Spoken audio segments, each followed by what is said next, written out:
السلام عليكم ورحمة الله وبركاته. ازيكم يا بنات؟ عاملين ايه؟ اللهم صل وسلم وبارك على سيدنا محمد وعلى اله وصحبه اجمعين. النهارده هنعمل معانا ايه؟ اكيد طبعا عرفنا من المكونات اللي موجودة قدامنا. هنعمل النهارده الكشري بعدس بجبة، الكشري الاصيل المصري اهو. انا جبت عدس كده، نص كيلو عدس، وغسلته كويس قوي ونقعته في ميه مغليه وسبته هنا كده ساعه. تمام. تعالوا بقى نشوف المقادير بتاعه الكشري.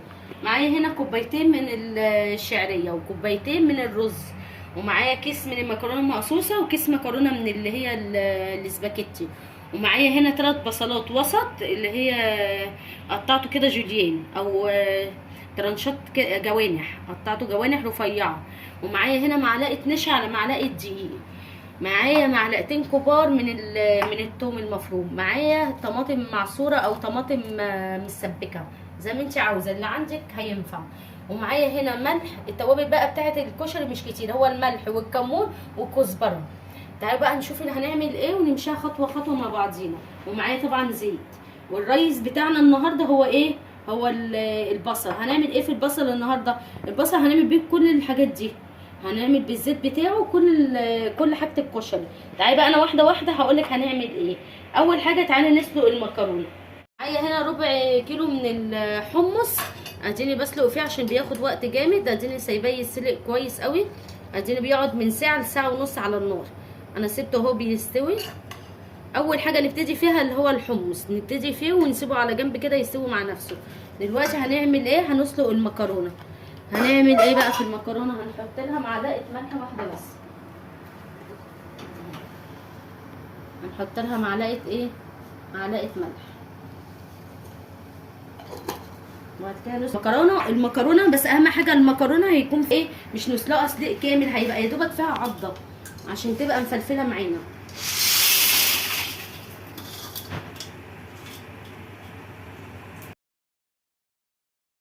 اهو يا حبايبي دلوقتي الحمص خلصناه.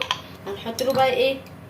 معلقه ملح صغيره كده، ومعلقه ونص ملح صغيره، ومعلقه كمون. كده تاني مكون معانا ايه هو خلصان، اللي هو الايه؟ تاني مكون اللي هو الحمص. يبقى اول حاجه عملناها المكرونه اهي، المكرونه خلصناها خلاص. وتاني حاجه اللي هو الحمص. كده الحمص هنقفل عليه وخلاص. كده يبقى حطينا له معلقه ملح ومعلقه ايه؟ ومعلقه كمون. كده الحمص بتاعنا خلصان. تالت مكون ايه هو؟ تعالوا معايا بقى. اهو يا حبايبي دلوقتي هنحط الدقيق والنشا على الايه؟ على البصلايه كده. وهنعمل ايه؟ هنحطهم بقى نفرطهم من بعضهم كده كويس قوي.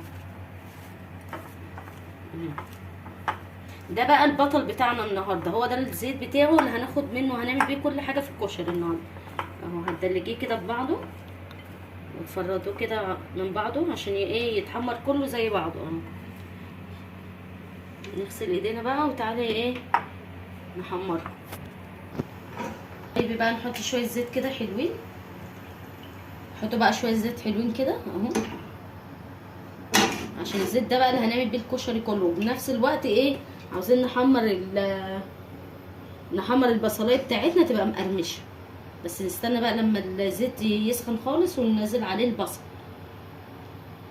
بعد ما الزيت سخن خالص هنحط دلوقتي الايه؟ البصل بتاعنا. تفرطيه كده بايديكي عشان كله يتحمر حلو.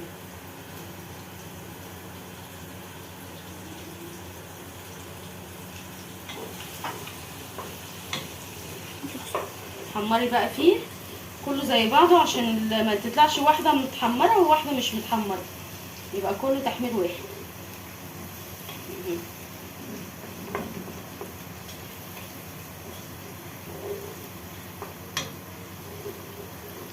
وبردك الشعريه هنحمره تحمير، يبقى تحمير غامق يعني مصفر مغمق.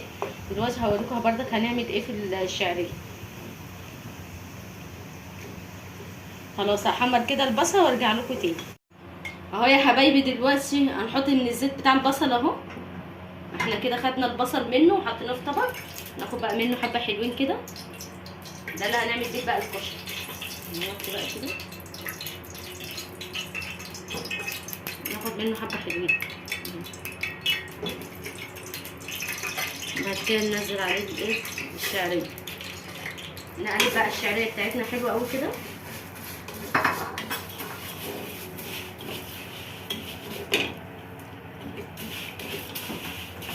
قلبيه بحيث اللي هو كله يبقى لون واحد، واللون بتاعه ما يبقاش فاتح، يبقى اللون الذهبي الغامق اللي احنا عاوزينه يبقى ظاهر في وسط الكشري.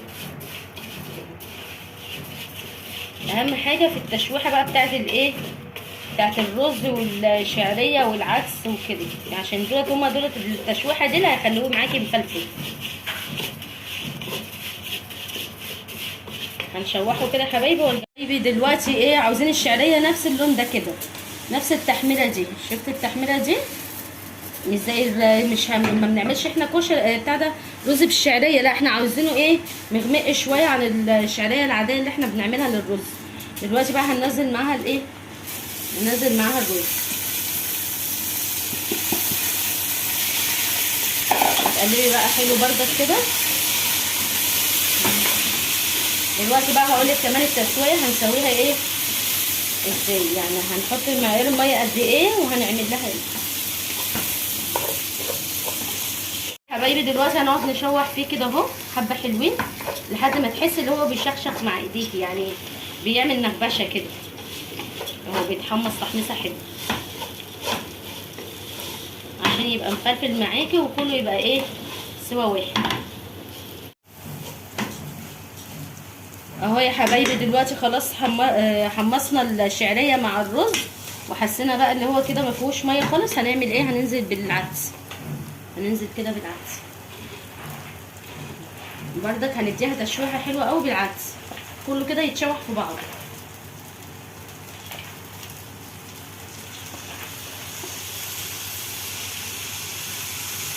هنحط بس الميه بتاعتها دي اهي كده، وتشويحه بقى تشويحه حلوه بقى، تشويحه حلوه كده من تحت لفوق اهي.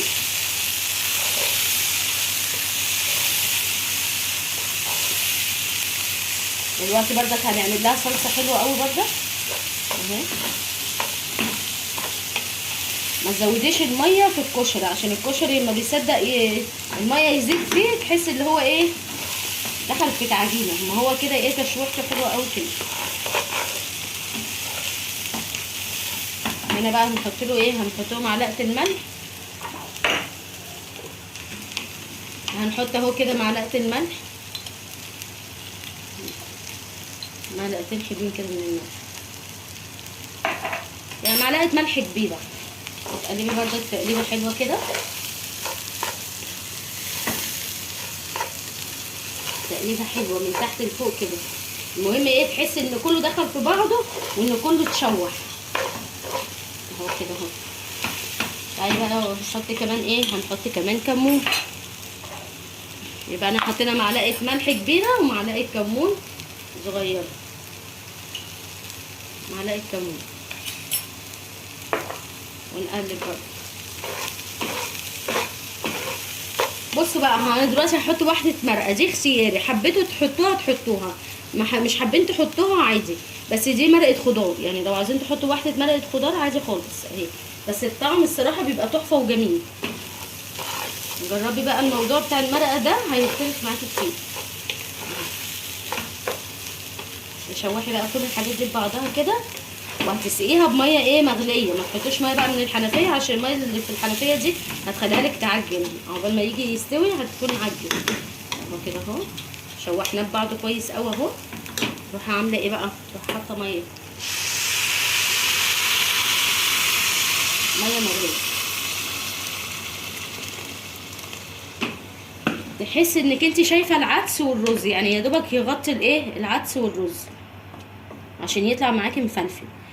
هيقعد بالظبط 15 دقيقه على النار، 15 13 دقيقه اهي في الحدود دي. هتدوقي بقى الحدق بتاعك المظبوط، وهتحطي شويه الكمون، وهتحطي واحده مرقه لو حابه تحطيها، مش حابه تحطيها تمام، يبقى ميه مغليه عاديه وخلاص اهو. هنوطي بقى عليها تغلي غلوتين ونوطي عليها. تعالوا بقى اوريكم الصلصه هنعمل فيها ايه.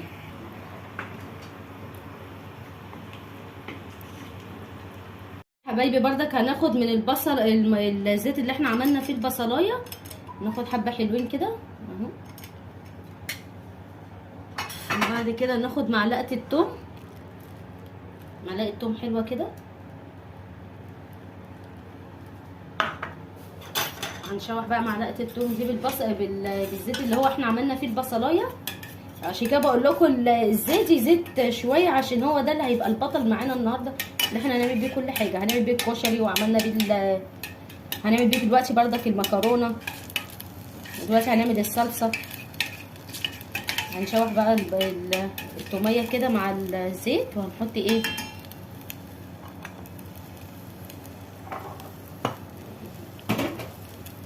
شوحي بقى حبه حلوين كده لحد ما نديله اللون الاصفر بتاعه.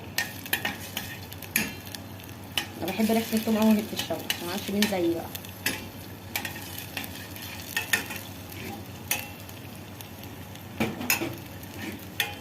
نوطي النار عليها شويه عشان ايه سخنه. تحمري بقى حبه حلوين كده فيها لحد ما تديله اللون الاصفر. دلوقتي هنحط لها بقى كمون وايه وكزبره، معلقه كمون صغيره ومعلقه كزبره صغيره.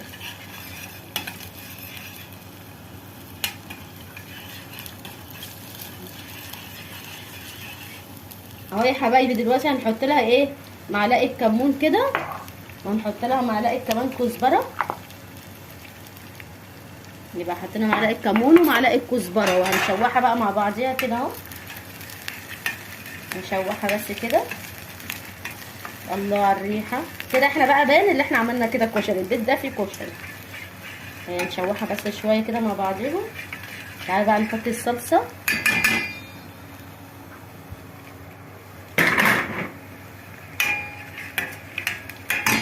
تعالى بقى نحط الصلصه مع بعض.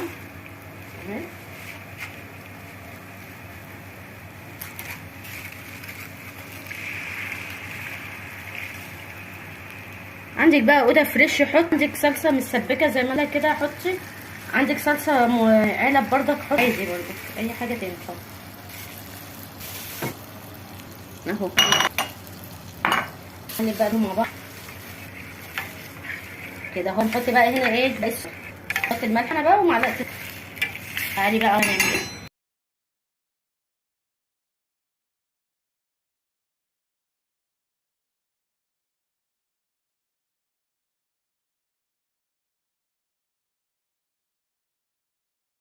اهو يا حبايبي. هنحط هنا كده معلقه سكر، وهنحط معلقه ملح حلو بقى. هتلاقيه نفس يعني الحدق بقى اللي انت عاوزاه. هندوق الحدق بقى اللي احنا عاوزينه كده اهو، وقلبيهم بقى دول كده مع بعض. ما بنحطلهوش خل، ما بنحطش مع الصلصه خل اهو كده اهو. وبرضك مش هنحط له بقى بصل، اللي احنا واخدين الزيت بتاع البصل ومنكهين بيه الصلصه ومنكهين بيه الكشري، ودلوقتي هننكه بيه برضك الايه المكرونه. تعالوا بقى نشوف هنعمل ايه تاني. حط الدقه يا حبايبي. هيبقى معانا هنا كوبايه ميه مغليه كده، معانا ميه مغليه، معايا كوبايه، ومعايا ليمونه كبيره، ومعايا نص فنجان كده من الخل، ومعايا معلقه كبيره بقى من الثوم كده، معلقه حلوه كده محترمه من الثوم. هنقلبهم بقى دول كده مع بعضهم. نحط بقى معلقه كده من الملح، وهنحط كمان معلقه كمون اهي، وهنحط معلقه ايه ومعلقه كزبره، ونقلب بقى الحاجات دي ببعضها كده. انا بالنسبه لي كشري يعني دقه، تقلبيها بقى حلو كده. انا دلوقتي هحطها في بوله واسعه شويه عندي. يبقى احنا كده فاضل لنا ايه دلوقتي، هنعمل المكرونه نشوحها بالزيت وخلاص، ونيجي بقى نطبقه مع بعضينا. حبايبي بردك بنفس الزيت بتاع البصلايه هنحط كبشه كده منها، هنحط حبه حلوين كده نسيبهم يسخنوا حلو، وبعد كده هنحط عليها بقى المكرونه. شفتوا بقى الزيت عملنا بيه كذا حاجه ازاي. يبقى الزيت عملنا بيه الصلصه بتاعه الكشري، وعملت بيها المكرونه، وعملت بيها الكشري كمان. بص الكشري وجماله، بص مفلفل ازاي وجميل ازاي. بص عامل ازاي، جميل، تحفه تحفه تحفه. دلوقتي بقى هنطبق كل الحاجات دي مع بعضينا بس بعد ما نخلص المكرونه. تعالوا بقى المكرونه اهي، الزيت سخن قوي. نحط دلوقتي عليه الايه، نحط دلوقتي عليه المكرونه.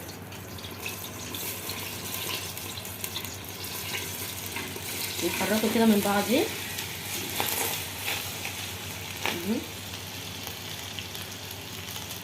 نقلبه بقى تقليبه حلوه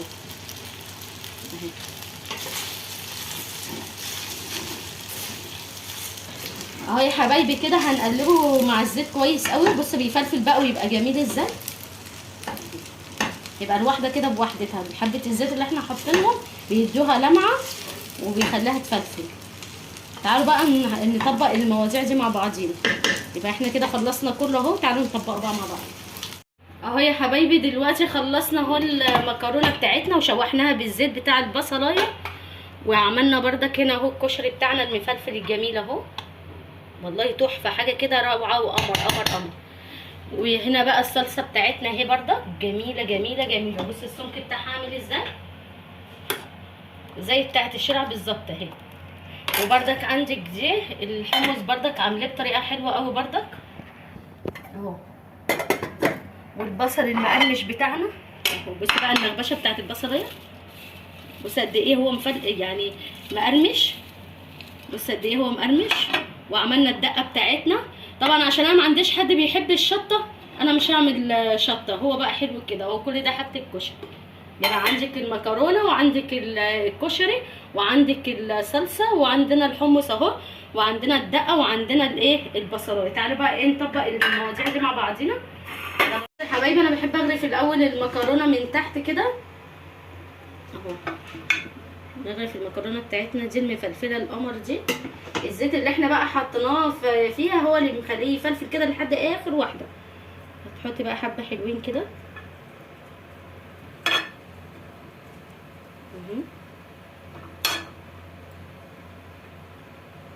كده اهو.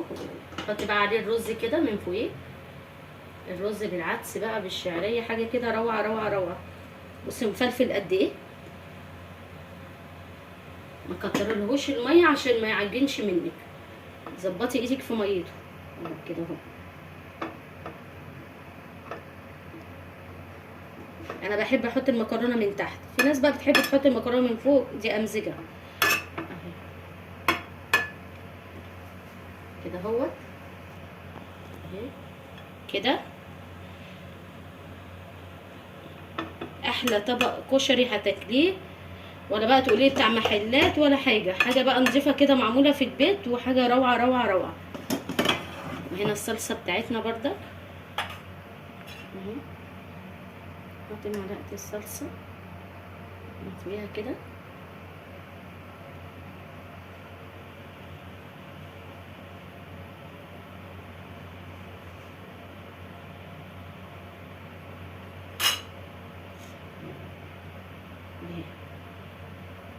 ايه الحلاوه دي، ايه الجمال ده بجد والله. ريحه وطعم وحاجه كده روعه. ونحط عليها الايه، ونحط عليها البصل.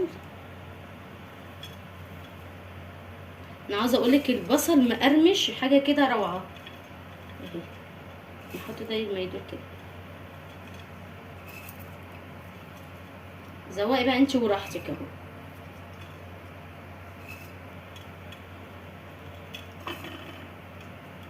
انا عاوزه اقولك البصل مقرمش مقرمش ولا كانه بطاطس، كانه شيبسي. هنحط بردك الحمص.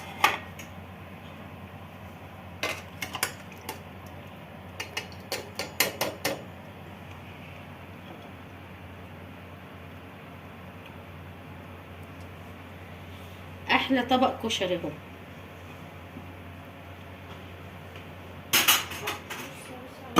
اهو يا حبايبي. دلوقتي خلاص خلصنا الكشري بتاعنا، يا رب يعجبكم. وادي الدقه وادي الصلصه اللي بالشطه برده، حاجه كده روعه وحاجه حلوه قوي وبيتي يعني. ان شاء الله تعجبكم. وما تنسونيش بقى في اللايك والاشتراك وكومنت حلو، ويا رب يكون فيديوهاتي عجباكم. والسلام عليكم ورحمه الله وبركاته.